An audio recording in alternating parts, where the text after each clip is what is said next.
Welcome student. आज हम lecture third करने जा रहे हैं लीनियर अलजेब्रा का। कल हमने क्या किया था? कल हमने सब स्पेसेस की थ्योरम्स की थी। आज उन्हीं थ्योरम्स को हम आगे कंटिन्यू कर रहे हैं। ये दो थ्योरम्स जो हैं आपके मोस्ट इंपॉर्टेंट थ्योरम है। जैसे हमने ग्रुप एंडिंग में की थी, सेम वैसे ही थ्योरम ये है। तो फर्स्ट थ्योरम हमारे पास क्या है, देखो। The intersection of any family of subspaces of a vector space is a subspace of V F. जो इंटरसेक्शन है फैमिली ऑफ सबस्पेसेस की किसी वेक्टर स्पेस के, उसे आपने क्या प्रूव करना है? सबस्पेस प्रूव करना है वेक्टर स्पेस का। अब सबस्पेस प्रूव करने के लिए हमने कई थ्योरम की थी। तो सबसे पहले हम क्या करेंगे? इंटरसेक्शन की फैमिली को डिफाइन करेंगे। तो हमने क्या डिफाइन किया, देखो।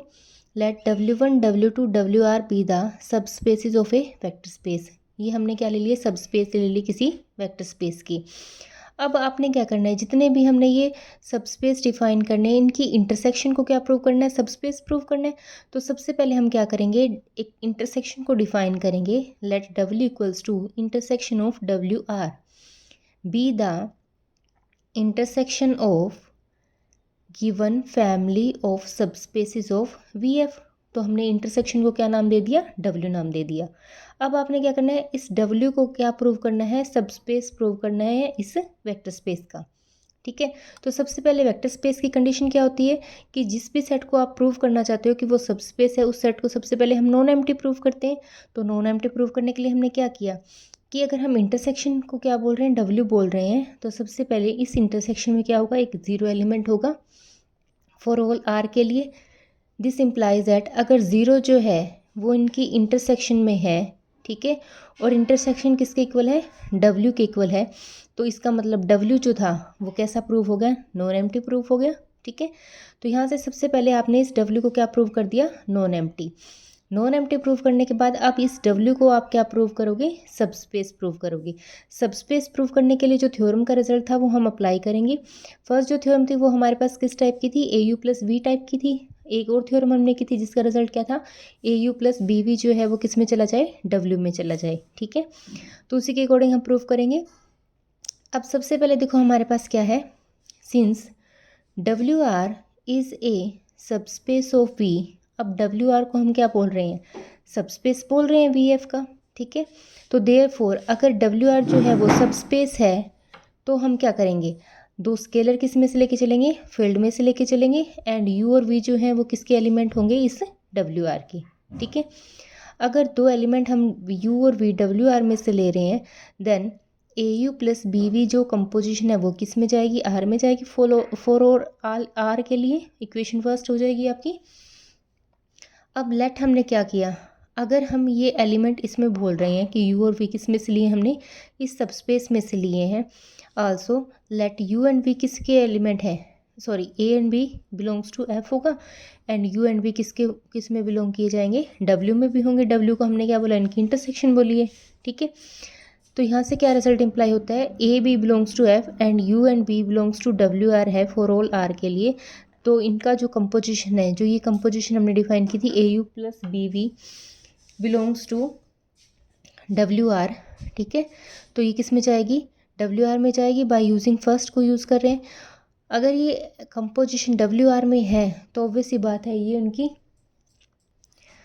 तो हमने क्या किया? AU प्लस BV किस में बिलोंग करवा दिया था? WR में बिलोंग करवाया यूजिंग इक्वेशन फर्स्ट को यूज़ करके। अगर ये WR में है तो ऑब्वियस सी बात है ये कंपोजिशन जो है ये किस में होगी? उनकी इंटरसेक्शन में होगी। और इंटरसेक्शन किसके इक्वल हमने लेट की थी? W के इक्वल लेट की थी। इसका मतलब ये कंपोजिशन जो है वो किस में बिलोंग होगी? W में बिलोंग होगी। और W को हमने इंटरसेक्शन की फॉर्म में लिखा था। इस इंटरसेक्शन को हमने किसके इक्वल लिया था? W के इक्वलेट किया था। ठीक है। तो इसका मतलब स्केलर हमने फील्ड में से लिए, दो एलिमेंट उनकी इंटरसेक्शन में थी और ये कंपोजिशन में उनकी इंटरसेक्शन में जा रही है। ठीक है। तो ये ओवरऑल W जो इंटरसेक्शन हमने ली थी वो किसके इक्वल थी? इंटरसेक्शन W जो थी वो किसके इक्वल ली थी? Intersection of WR। तो उसको हमने यहाँ से इस कंडीशन के अकॉर्डिंग क्या प्रूव कर दिया? सबस्पेस प्रूव कर दिया। अब सबस्पेस प्रूव करने के लिए जो जितनी भी हमने थ्योरम की थी उनमें से आप कोई भी रिजल्ट अप्लाई कर सकते हो। कंडीशन देख लेना कि हम कंडीशन किस अकॉर्डिंग अप्लाई कर रहे हैं। अगर आप ये कंडीशन लेके चल रहे हो तो आपने ये प्रूव करना होगा जो भी जिस भी सेट को आप सबस्पेस प्रूव करना चाह रहे हो, ठीक है। एक कंपोजिशन और थी कि AU प्लस बी वी की फॉर्म से हो, वो भी रिजल्ट अप्लाई कर सकते हो। दो कंपोजिशन होती है, उसमें हमने क्या किया था कि अगर W को आप सबस्पेस प्रूव करना चाह रहे हो तो उसे आप क्लोज प्रूव कर दो with respect to addition and scalar multiplication के अकॉर्डिंग। मतलब इस सबस्पेस के ऊपर हमारे पास 3-4 थ्योरम्स थी जिनको हम नेक्स्ट थ्योरम में प्रूव कर सकते हैं कि अगर आपको इंटरसेक्शन प्रूव करनी है तो कौन सा रिजल्ट आप अप्लाई कर सकते हो, ठीक है। अब नेक्स्ट जो थ्योरम है ये हमारे पास मोस्ट इंपॉर्टेंट थ्योरम है, ठीक है। ये हमने ग्रुप एंडिंग में भी इसी टाइप से की थी। The union of two subspaces is a subspace if and only if one is contain in the other. अगर एक जो है वो दूसरे में क्या हो, कंटेन हो जाए, तब हम यूनियन को क्या बोल देंगे, दो सबस्पेस की सबस्पेस, ठीक है। इसमें हमारे पास क्या था, इंटरसेक्शन को तो हम प्रूव कर सकते हैं इजीली, लेकिन यूनियन को प्रूव करने के लिए हम क्या करेंगे, जब एक सेट जो है वो दूसरे में क्या करे, या एक सबस्पेस जो है वो दूसरे में क्या हो, कंटेन हो, तभी हम यूनियन को क्या बोल सकते हैं, सबस्पेस बोल सकते हैं, ठीक है। तो इसके लिए हम क्या करेंगे, देखो अब हमें यूनियन को प्रूव करना है दो सबस्पेसेस की सबस्पेस का, अगर वो एक दूसरे में कंटेन हो जाए। तो इसके लिए सबसे पहले हम क्या करेंगे, दो सबस्पेस डिफाइन करेंगे। Let W1 and W2 be two subspaces of a vector space VF। W1 और W2 को हमने दो सबस्पेस डिफाइन की किसी वेक्टर स्पेस की। अब हम लेट करके चले हैं, अगर हम ये बोल दें कि W1 जो है वो किस में है, W2 में है, ठीक है। तो इसका मतलब यहाँ से हमारे पास क्या है, अगर W1 जो है वो W2 का सबसेट हो रहा है या कंटेन हो रहा है, तो ऑब्वियस सी बात है W2 जो है वो बड़ा सेट होगा, तभी तो इसमें कंटेन हो रही है, ठीक है। देन उनकी यूनियन जो है वो किसके इक्वल आएगी, W2 के इक्वल आ जाएगी, ठीक है। Since W2 is a subspace of vector space, और W2 को हमने क्या बोला था, सबस्पेस बोला था वेक्टर स्पेस का, इसका मतलब W2 किसके इक्वल था, उनकी यूनियन के इक्वल था, तो इनकी यूनियन जो है वो भी क्या प्रूफ हो जाएगी, उसका सबस्पेस प्रूफ हो जाएगी। अगेन सेकंड कंडीशन हम क्या लेके चल रहे हैं, अब हम W2 को कंटेन करवा रहे हैं किसमें, W1 में, इसका मतलब W1 जो है वो बड़ा होगा, ठीक है। देन उनकी यूनियन जो है W1 यूनियन W2 वो किसके इक्वल आएगी, W2 के इक्वल आएगी। आल्सो यहाँ से हमने क्या बोला था, W1 जो है वो किसका सबस्पेस है, किसी वेक्टर स्पेस का सबस्पेस है, और W1 जो है वो किसके इक्वल आ रहा है, सॉरी यहाँ पे W1 आएगा, ठीक है। और W1 जो है वो किसके इक्वल है, W1 यूनियन W2 के इक्वल है, ठीक है। तो इसका मतलब W1 यूनियन W2 भी है वो क्या प्रूव हो गया, सबस्पेस। तो यहाँ तक तो हमने ये प्रूव कर दिया कि अगर हम एक दूसरे को कंटेन करवा रहे हैं, कि W1 को हमने W2 में कंटेन करवा दिया और W2 को W1 में कंटेन करवा दिया, तो उनकी यूनियन जो है वो क्या प्रूव होगी, सबस्पेस प्रूव होगी। अब हमारे पास कंडीशन क्या है, कंडीशन हमारे पास क्या है, इफ़ एंड ओनली इफ़ की, ठीक है। तो इफ़ एंड ओनली इफ़ की कंडीशन के अकॉर्डिंग हम क्या करेंगे, एक बार ये कंडीशन लेके चले हैं, नेक्स्ट में हम क्या लेके चलेंगे, अगर W1 W2 यूनियन सबस्पेस है तो हम एक दूसरे को कंटेन करवाएंगे, तो उसमें हम क्या करेंगे, उन दोनों को एक दूसरे के अंदर कंटेन करवाएंगे, ठीक है। तो सेकंड पार्ट के लिए हम क्या करेंगे, देखो अब सेकंड पार्ट में हम प्रूव करने जा रहे हैं कन्वर्सली। कन्वर्सली में हम क्या करेंगे, अब पहले हम W1 और W2 के एक दूसरे के अंदर कंटेन करवा के चले थे और उनकी यूनियन को क्या प्रूव किया था, सबस्पेस। अब हम यहाँ पे क्या करेंगे, let us suppose that W1 union W2 is a subspace of VF। अब W1 और W2 की जो यूनियन है उसको हम सबस्पेस लेके चलें, और हमें प्रूव क्या करना है कि एक बार हम W1 को W2 में कंटेन करवा दें और एक बार W2 को W1 में, ठीक है। अगर हम ऐसा पॉसिबल करके चलें, ये हमने अजम्पशन की है अपनी तरफ से, पॉसिबल किया है कि अगर ऐसा पॉसिबल हो, हम एज्यूम करके चल रहे हैं कि W1 is not a subset of W2। W1 जो है वो W2 का सबसेट नहीं है, and W2 is not a subset of W1, और W2 जो है वो भी सबसेट नहीं है किसका, W1 का, ठीक है। अगर ये दोनों एक दूसरे के सबसेट ही नहीं है तो ऑब्वियस सी बात है, जो एलिमेंट W1 में होगा वो W2 में नहीं होगा, और जो W2 में एलिमेंट होगा वो W1 में नहीं होगा। तो उसके लिए हम क्या करेंगे, नाउ हमने क्या किया कि W1 जो है वो W2 में कंटेन नहीं हो रहा, इसका मतलब एक एलिमेंट ऐसा होगा U जो W1 का होगा, तो U जो है वो W2 में कभी भी नहीं आएगा क्योंकि दोनों सबसेट ही नहीं है, ठीक है। तो ये इक्वेशन फर्स्ट आ गई आपकी। सेकंड हमने क्या किया, अगर हम W2 को बोल रहे हैं कि वो W1 में कंटेन नहीं है, तब एक ऐसा एलिमेंट होगा W2 का, V belongs to W2 which is not in W1, जो W1 के अंदर नहीं होगा। ठीक है, इनको हमने numbering they the equation first and second. एक तो हमने W1 का जो एलिमेंट लिया, अगर वो सबसेट नहीं है तो वो W1 में ही रहेगा, W2 में कभी भी नहीं जाएगा। सिमिलरली अगर W2 जो है वो W1 में कंटेन नहीं हो रहा, तो ऑब्वियस सी बात है W2 के जो एलिमेंट है वो W1 में बिलोंग नहीं होंगे, क्योंकि दोनों एक दूसरे के सबसेट ही नहीं लिए हमने, ये हमने अपनी तरफ से अज्यूम किया। फिर हमने इन इक्वेशन के अकॉर्डिंग 1 और 2 से हमने ये अज्यूम किया, अगर ये एलिमेंट इंडिविजुअली है कि U जो है वो W1 में है और U जो है वो W2 में नहीं है, तो ऑब्वियस सी बात है U एलिमेंट उनकी यूनियन में तो आ ही जाएगा, क्योंकि यूनियन में हम सारे एलिमेंट लेके चल रहे हैं। इसका मतलब U जो एलिमेंट है वो W1 और W2 की यूनियन में होगा, और V जो एलिमेंट है वो उनकी यूनियन में होगा, और यूनियन जो है वो हम सब स्पेस लेके चले हैं। ठीक है, इसका मतलब अगर यूनियन जो है सब स्पेस लेके हम चले हैं, तो ऑब्वियस सी बात है इन दोनों एलिमेंट का एडिशन भी किस में जाएगा, W1 W2 की यूनियन में जाएगा। ठीक है, और यहाँ से हम क्या बोल सकते हैं कि या तो U प्लस V जो है वो किस में होगा, W1 में होगा, और U प्लस V W2 में होगा अगर यूनियन में आ रहा है तो। ठीक है, या तो ये इसमें W1 में होगा या ये एलिमेंट किस में होगा, W2 में होगा। ठीक है, उसके बाद हम पॉसिबिलिटी क्या क्या लेके चल रहे हैं इसमें, देखो अगर हम ये बोल रहे हैं इफ़ U प्लस V जो है वो किस में हो, W1 में हो। ठीक है, और U भी किस में है, W1 में है। देन हमने जो थ्योरम्स की थी उसके अकॉर्डिंग दो एलिमेंट का डिफरेंस जो है वो भी किस में जाना चाहिए, फिर W1 में जाना चाहिए, अगर हम स्केलर्स को चेंज कर दें AU प्लस BV की फॉर्म से। ठीक है, यहाँ पे A को हमने 1 ले लिया और B को -1 ले लिया, तो इनकी फॉर्म क्या बन जाएगी कि अगर ये एलिमेंट W1 का है और U भी W1 में है, तो इन पे अगर हम कंपोजिशन लगाएं U plus V minus U करें, तो वो भी किस में जानी चाहिए, W1 में, क्योंकि W1 सब स्पेस देर का है। तो यहाँ से U कैंसिल आउट हो जाएगा, इसका मतलब V किस में चला गया, W1 में। और 1 के अकॉर्डिंग इस 2 के अकॉर्डिंग हमारे पास क्या कंट्राडिक्शन थी कि V एलिमेंट जो है वो कभी भी W1 में नहीं होगा, तो इसका मतलब ये कंट्राडिक्शन आ गई।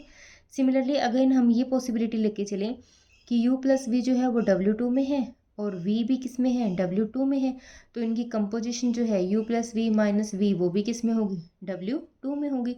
तो यहाँ से U किस में चला गया, W2 में चला गया, लेकिन फ्रॉम 1 से U तो W2 का एलिमेंट है ही नहीं, तो ये भी अगेन क्या होगी, कंट्राडिक्शन आ गई। इसका मतलब जो हमने सपोज किया था कि ना तो W1 W2 का सबसेट है, ना ही W2 W1 का सबसेट है, ये हमारी असम्पशन क्या है, रॉन्ग है।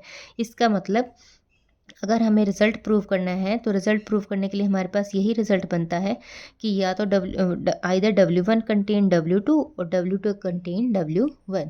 तो ये हमारे इस चैप्टर की मोस्ट इंपॉर्टेंट थ्योरम है, इसको आप देख लेना, अगर कोई प्रॉब्लम लगे वो पूछ लेना। हम इसके रिगार्डिंग एक एग्जाम्पल और कर रहे हैं।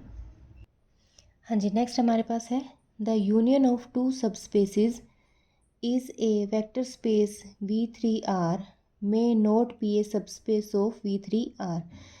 V3R का मतलब क्या है, ये थर्ड थ्री स्पेस की बात कर रहे हैं, V3 4 हम R डिफाइन कर रहे हैं, ये फॉर्म हम डिफाइन कर रहे हैं। जो यूनियन है टू सब स्पेसिस की, वो ज़रूरी नहीं वो सब स्पेस बने, तो इसके लिए हमारे पास एग्जांपल दे रखे हैं। हमने क्या किया, हमने W1 को डिफाइन किया। W1 जो है वो हमारे पास क्या है, X0 0।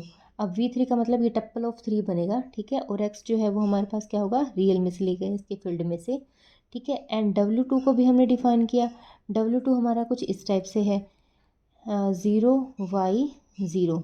ठीक है, और X बिलोंग्स टू या Y बिलोंग्स टू R। ठीक है, ये हमने दो सब स्पेस लिए, बी द टू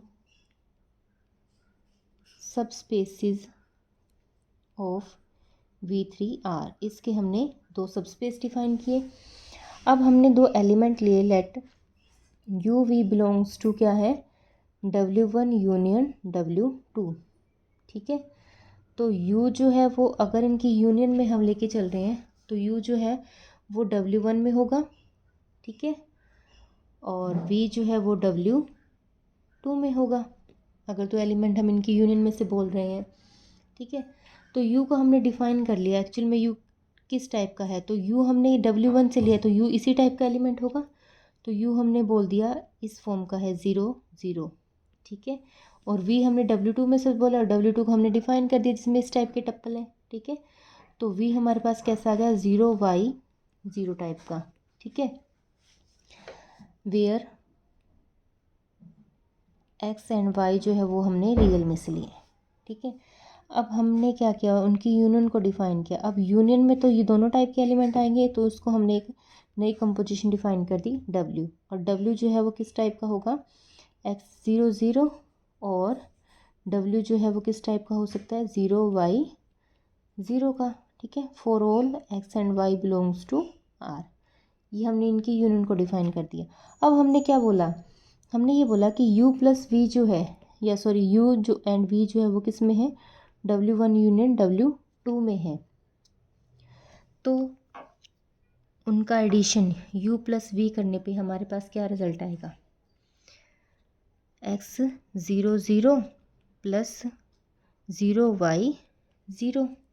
अब इनका एडिशन देखना क्या आएगा, x इसमें ऑर्डर ये बनेगा हमारे पास, ऐड करने पे x, ये बनेगा y, और ये बन गया 0। ऑर्डर पेयर को हमने ऐड कर दिया, ठीक है। लेकिन इस टाइप का जो टप्पल है x y एंड 0, ये इन ना तो W1 में है एंड ना ही W2 में है, ठीक है, ये बिलोंग ही नहीं कर रहा है इनको। अगर ये बिलोंग नहीं कर रहा, ठीक है, इसका मतलब u प्लस v जो है, उनका एडिशन जो है वो W1 यूनियन W2 में बिलोंग नहीं हो रहा, ठीक है।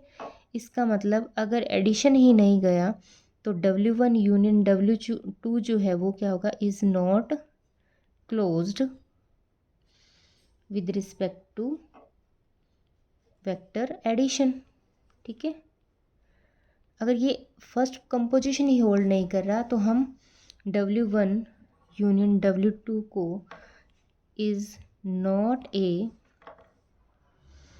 सबस्पेस ऑफ V3R, ठीक है। हमने सिर्फ ये चेक किया, अगर हम दो सबस्पेस लेके चल रहे हैं, दो सबस्पेस के अकॉर्डिंग अगर हम एडिशन के रिस्पेक्ट में और मल्टीप्लिकेशन के रिस्पेक्ट में, जो हमारी फर्स्ट थ्योरम थी उस पे बेस्ड हमने चेक किया रिजल्ट, अगर हम उनकी दोनों कंपोजिशन को एडिशन और मल्टीप्लिकेशन के रिस्पेक्ट में दोनों प्रॉपर्टी अगर होल्ड करवा रहे हैं तब भी वो सबस्पेस होगा।